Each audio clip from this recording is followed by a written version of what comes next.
I think you are spending too much time on the wrong tasks. If your commercial photography business is being held back by mountains of emails, quotes, and data analysis, you're losing money. Today, as we continue the AI Revolution series, I'm revealing the exact tools and training techniques you need to automate your office work and boost your efficiency right now. Welcome to Commercial Photographer, your guide to marketing, creativity, and growth. This is a podcast that helps commercial, brand, and headshot photographers navigate the competitive world of commercial photography with actionable strategies to grow your business. Hello there, Sam. How are you doing today? Excellent, Marcus. And you? I'm very, very well, thank you. Yeah, recovered from my trip. My jet lag's all over. So yeah, raring to go. Excellent, excellent. Coming up in this next episode of the AI Revolution, we're moving away from the camera and into the back office. We're looking at how to use AI to handle the business admin that most of us dread, not why you came into photography. From crafting complex quotes, managing email chains, to automating your meeting summaries. We'll explore how to feed raw social media numbers into AI and get a clear roadmap of what to do next. I'll be showing the nuts and bolts of 4 major AI models and saying why you don't need to pay for dozens of subscriptions. And most importantly, how to train these tools to speak in your voice so they actually save you time.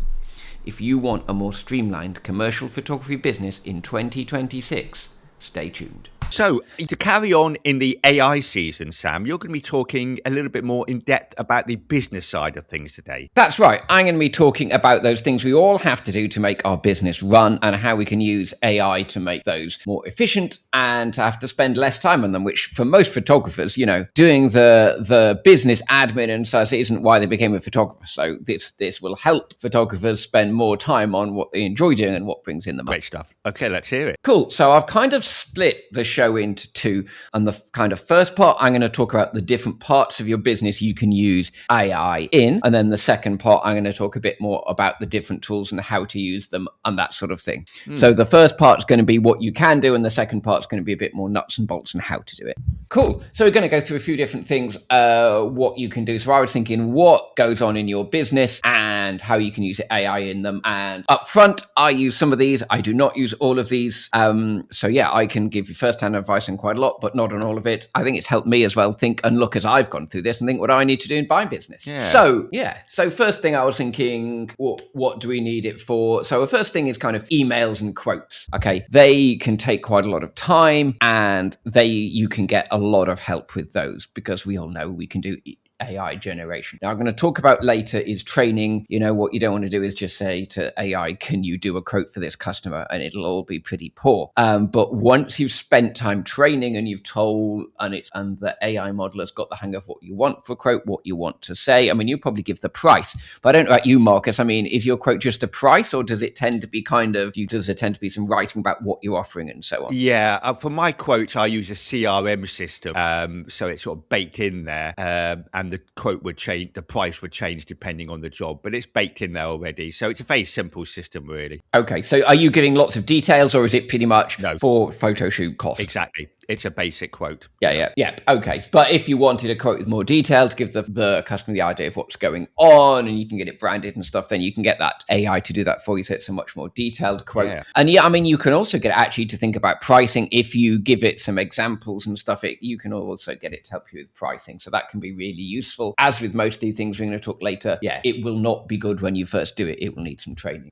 Email writing, very similarly. Now, some of the emails you reply to people are very unique and you just need to bloody write. But also, I don't know about you, I find in my business, there's a lot of times you're effectively writing the same email to an awful lot of people, give or take, with the odd tweak. It might be that you're sending them their photos and you're kind of putting some caveats in them like you normally do. You're explaining how to download them. You're explaining, but that this is a sample and you'll get some of them, whatever it is. But often emails that you're doing again and again and again. And it's not that they're identical, so you can't just do copy paste. So you need to kind of tweak them to the person. So that sort of thing, again, with some learning from AI, you can really quickly, once that's got the learning in place, you can get those sorts of emails written for you. Just go, it's this customer, it's that, bang. If you've got them to the AI to also write the code, it'll even know who who the customer is, might know a few things about them, will be able to kind of get those emails out very quickly. And there's often, but those, obviously there's different models, and there's no doubt you're going to go into that. But so we're going to go through those at the end. Yeah, but you're right what you said earlier. If you stick to one model, it does learn. No, it does. It definitely learns. We're going to talk about that. Yeah, but not solely one model for everything. Okay, really common one I use all the times is automated meeting transcripts and summaries. So if you're using Google Meets, if you're using Zoom, whatever it is, most of them offer, or there's third-party apps that come in, listen to the calls. I'm sure some of you've been in calls where not only a person comes into the call, but their little bot comes in too. I've had that on quite a few calls. And it means at the end, it's brilliant. I hang up on a call. Usually a couple of minutes later, I get an AI script and an AI summary of the meeting with bullet points of what I need to do and stuff and what's been said, which is really useful for that summary. It's really useful to jog your memory. If, a month later, somebody comes back to the same call and you're thinking, oh, bugger, what was that about? Because you thought they weren't going to go for the gig and then they suddenly do. And you're going, what was that all about? You go back, it's there, it's listed really clearly. So I'm finding that's really helpful for jogging my memory and making sure I've got all the bullet points and that sort of thing that I need to remember. So that's really powerful, automated, baked into a lot of stuff. It's also good at data analysis. So, if you're thinking what's happening with my social media post. So in terms of social media, lots of people think, oh, let's use AI to generate the post. And that is possible. It's something you can do. What you can also do is feed your data in and go, which of my posts do well? What type of posts are getting engagement? What type of posts are getting me leads, do you think? What type of post should I be doing in the future? So it can do some of that statistical analysis for you because, some people can look at those numbers and they can see meaning in them straight away, won't they? So other people, they look at the numbers and they go, it's a pile of numbers. What the hell is that telling me? So if you're that sort of person where you go, it's a pile of numbers, I've really not got a clue what it's telling me. If you can export those, upload them into your AI and go, this is this is from Instagram. This is the data on my last, 3 months of posts. What do you think's working for me? What do you think isn't? What should I be doing? And it can give you recommendations based on your data, which is really powerful. Could you just give me an example of that, Sam? Let's just take our show, for example. We want to find out who our listeners are. How would you go about doing that on a practical level? So, you need to get the data. So whatever platform you're using, be that Instagram, be that Facebook. And again, I was going to say the other thing you can do it with a website is you need the data and you go to the data. So you might be using Google Analytics for your website data. You might be using the analytics within YouTube for your YouTube data or within Instagram and wherever it is. You find the relevant data, which is normally, the posts, and that you can normally get kind of your table and each post you've done, what it's about, the number of likes, the number of people who've looked at it. And you can normally export that data as a Excel file, and then you can upload that to the AI. Okay. So you're effectively uploading the raw, downloading the raw data, giving it to AI, telling it what it is. And they're clever, so they understand. If you say, I got this from Instagram, it will know what the data's come from, what it's telling it. It understands the system as well. So data analysis is really useful. It could be for your website too, from Google Analytics, all sorts of things. It can help with your accounting. So it depends how you do accounting. Really for AI, well, there's a couple of things it works within accounting. One is you get now receipt scanning apps. Some of them link up if you've got an accounting system like Xero or some of the others. It hooks up to that. Obviously, if you're doing Excel, it doesn't. But what it does do, which is really helpful, is you get systems where you just have a receipt, you take a picture, and it automatically works out how much it is, what it's for, was the VAT on there, blah, blah, blah. So, instead of you just having the picture and then having to type in all your information, it works out what all your information is. And if you've got something like Xero as an account system, it will then put it straight into your accounting system, which is pretty clever and useful. The other thing is AI butt in there, Sam. Sorry, just to butt in on accounting. I'm going to say, if people are struggling with their accounting, do listen to our show from a couple of weeks back, all about accounting for photography. Excellent. And while we're slightly off the show as well, Marcus, we've also got our guide to creativity and marketing, which listeners can get for free. All you need to do to get that, go to the website, which is commercial-photographer-podcast, and it's /creativity, or just go to the main site and click the free download button. Anyway, back to the show. So yes, accounting. The other thing you can do is AI reconciliation. So what reconciliation means is, so in your account, so again, you have to have an accounting system for this to it. You can't just do it on Excel. But if you're using an accounting system, you plug your bank account in, and obviously, so there's a big pile of bank account transactions on one side, that your bank statement is, and on the other side, you've got a big pile of invoices that you've sent out, or those receipts that you've scanned in, and effectively, it works out which matches with which. So it looks at your bank account and goes, oh, that amount must be that invoice. Oh, that amount from that person matches that invoice. And so it saves an awful lot of time of you going through your bank account and going through your invoices and receipts and matching it all up. It can do that automatically. I never thought of that. That's a really good idea. Excellent. So other things it can do. So marketing, we hear a lot about. So I'm not just going to sit here and go, it can create you blogs and posts in the usual way. We've all heard that you can use it for that. We've talked on shows about that and how you should and shouldn't. So go and listen to the shows where we've talked about writing blogs and so on. So I'm going to talk about some slightly different stuff. You can use it for content creation, and talked about that. Other things you can do, though, things like if you use HubSpot, which is a CRM, and they have a built-in AI, and I'm sure other AIs can do this, is you can do kind of remixing your content. So effectively you can go, okay, here is a blog. This is going to be my central marketing for the next month, this blog and all the content. Can you, from that, make me social media posts for different platforms? Can you recommend, maybe give me a podcast script that I can do based on that? Can you? So you could get it to create a lot of sub things that you need from that one blog. So if you're saying, right, I'm really promoting this blog, can you write me a newsletter about it? Let's do some social media posts about it, blah, blah, blah, and get it to one piece of content, make you lots more. Could you make a LinkedIn article about it? And again, the first time you do it, it will take time, and some of the things it produces, you'll go, that's a bit, but if you tweak it and say, right, can we do that? And please next time always do this, it will learn and it will get better. Same as all these things. Yeah. I mean, I think that's for me, that's what I use the AI for mainly. And I think it's one of the best things. It's just great at condensing information. Yeah, that's it. Well, this isn't just condensing it. So this is picking out the key stuff, doing the promotional stuff. Yeah. But yeah, you're right. It's great at that sort of thing. Again, you can do automated emails as part of your marketing. So we've had lots of shows where we've talked about email marketing and automated email chains where, somebody gets a download, it then will send them other emails, and you can get AI to kind of create ones of those. Again, if they're fully writing, you'd probably want to check it. But, even if it needs a bit of editing, it's a whole lot quicker if they create it and you go and manually check it and tweak a few things than doing everything manually. And then also from AI, the kind of logo and icon generation is really useful. So if you want, you want a new logo, or you want a logo for a particular part of your business, and icons too. So, it might be a website, your web design, you made your 3 icons, and then you're adding a new service and you're going, what do I do with the icons? Nowadays, you can just upload the other 3 icons you've got, and you can say, could you make me another icon like this, except it's for this new service? And bang, it's perfect and it matches the other icons. It's really helpful. Cool. I must admit, I've never used it for that myself, but doing it. But yeah, I can see how it takes seconds. We're talking about saving time here, Marcus. If you've got 3 icons and you want a 4th, you can get it in seconds, or you could spend half an hour on Photoshop, I know what you mean. Retrieving data is really useful. So if you've got Google Workspace, which is where you got all the Google tools, or you've got Microsoft Office, they have built-in AI, so you can literally go, I wrote a document, a year ago about ...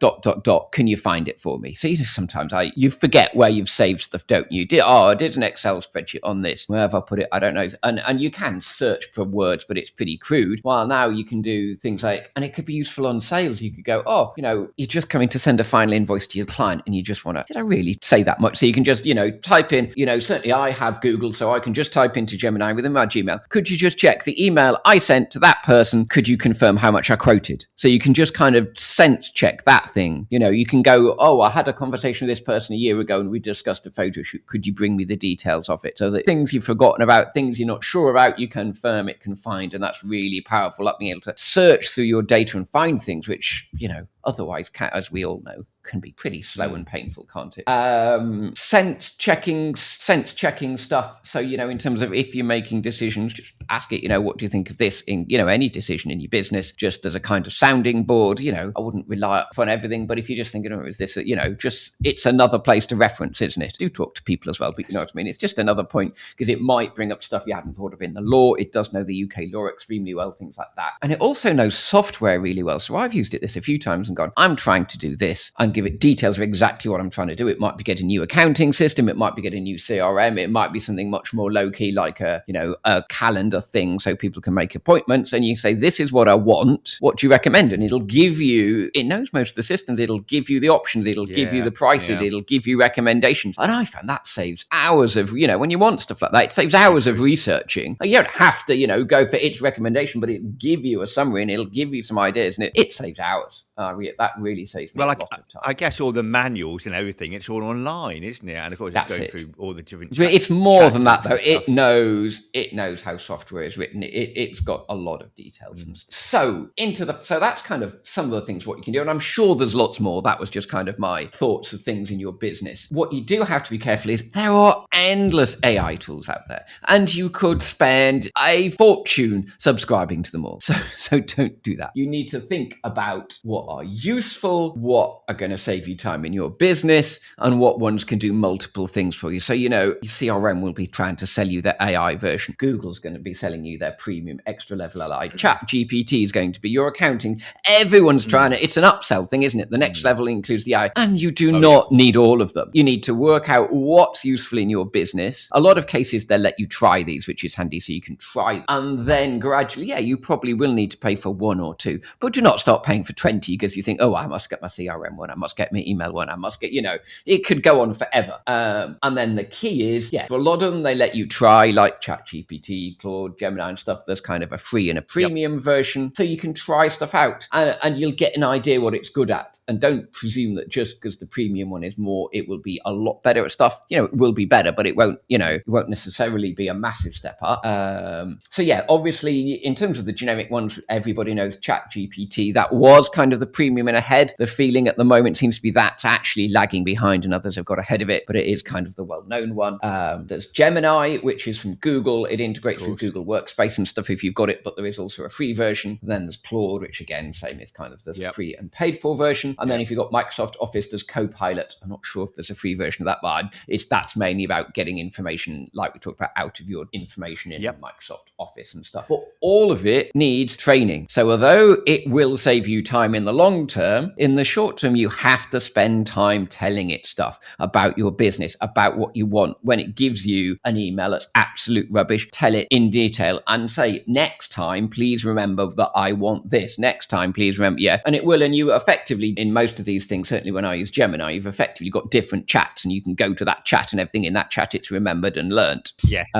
So you can have different chats for different tasks, and you make sure you really stick to that. And within that task, every time it's giving you that, say you're doing quotes, a new quote, you're giving it feedback and giving it feedback. And so to start with, it will be slow and painfully. You're thinking, is this helping? But 5 quotes down the line, you'll put the basic information in and you'll go, it's produced everything I wanted. It's done it in exactly the same right way. And then you're away. And you'll always need the odd tweak. But sorry to interrupt. Are you finding though, Sam, that you're getting already an overwhelming amount of information that is stored there? I mean, do you download it and keep it in separate files? Do you print it off? I don't store information there. No, I don't store information there. It's a lot of stuff on there, isn't there, to go through to find things. I don't understand what you mean to go through. So, I've got the things down the side, and some of them just disappear, and some of them are particular threads where I know they've learned something, and I go back to and use all the time. But it's the learning that's important there. There's not information particularly stored there from my point of view. Deleting stuff from it seems to be quite difficult, just to get a sense of, okay, I've said that, now I just want to get rid of that and carry on my thread without having that